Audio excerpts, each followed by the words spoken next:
Well, to be honest, it's not that scary, but here's one thing. The other day, I met up with a high school friend. Let's call him for the first time in a while. After hanging out at my house for a bit, we decided, let's go for a drive somewhere. It was already past 12, and since we were in the countryside, there weren't many open shops around. But if you drive about 30 minutes, there's a huge shrine. That shrine is on top of a mountain, and you have to climb a long approach to get to it.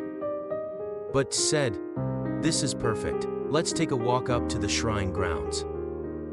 At the peak as we go. So I went along with him. The long approach was poorly lit. With few street lamps and pitch dark in places, it was scary. But contrary to the creepy vibe, nothing ominous happened. And we arrived at the grounds. The gate to the grounds was closed, so we couldn't go inside. But having come all this way, I really wanted to peek inside. So T crouched down and I climbed on his shoulders, grabbing onto the top of the gate. The gate was sturdy, we probably could have climbed over it. The moment I said, "Hey, I think we can climb over." Beep, beep. The alarm went off.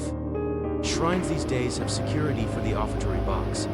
Crap, T panicked, forgetting I was on his shoulders. "Hey, wait a sec," I shouted, hanging from the gate ceiling.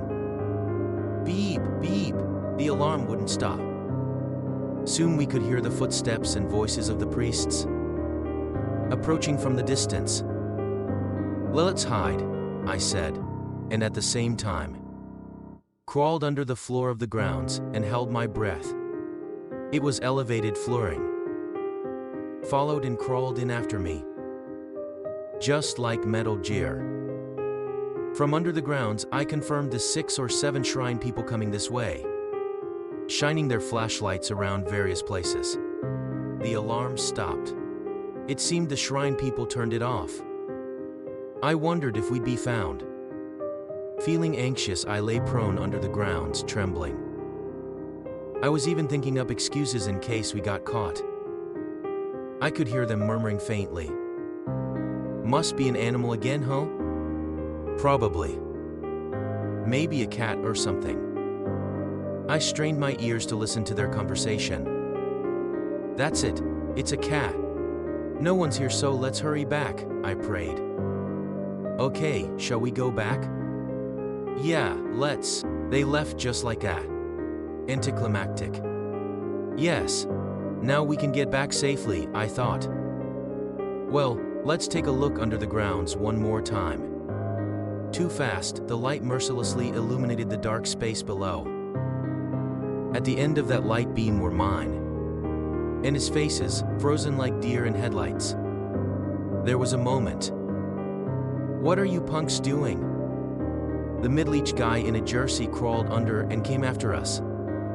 In a panic, we quickly changed direction and crawled the opposite way to escape. The grounds were spacious. I had no confidence we could outcrawl him. But having run once, we had no choice but to keep running. Was desperate. Of course, so was I. But the face of the chasing Austin was even more desperate. Scary. And fast too.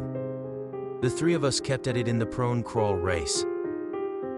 And I could see the far side of the grounds. If we can get out there, we can scramble down the cliff. I quickly glanced sideways and saw his desperate face. And behind, the Austin chasing us crawl style, holding a flashlight. And he was crazy fast, rapidly creeping up on us. We finally got out from under the grounds. Now we just had to get down this gentle slope. But just as I thought that, we were suddenly surrounded by other Austin, who had been lying in wait. Or more like, restrained. Can't change horses midstream. In desperation, I thrashed about, tripping them, and swinging my arms around to hit them, and tumbled towards the gentle cliff ahead. I got all scratched up by grass and branches but didn't care. All that mattered was escaping. I ran.